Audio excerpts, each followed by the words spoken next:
ہم کریں گے ہر مظلوم کی حمایت۔ السلام علیکم، میں ہوں حرین فاطمہ اور آپ دیکھ رہے ہیں حمایتی نیوز HD چینل۔ نظر ڈالتے ہیں آج کی اہم خبروں پر۔ شہداد پور کے طالب علم اور طالبہ کی 12ویں کلاس کے امتحانات میں بے نظیر آباد بورڈ میں پہلی پوزیشن حاصل کرنے کا اعزاز حاصل کر لیا۔ تفصیلات کے مطابق انٹرمیڈیٹ بورڈ بے نظیر آباد کی 12ویں کلاس کے امتحانات میں لڑکوں میں کیڈٹ کالج سانگڑ میں زیر تعلیم شہداد پور کے طالب علم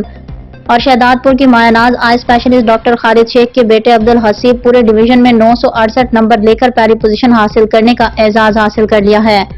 جبکہ شہداد پور سے ہی تعلق رکھنے والے سٹی گرامر اسکول کے طالب علم شاہزیب والد اشرف راجپوت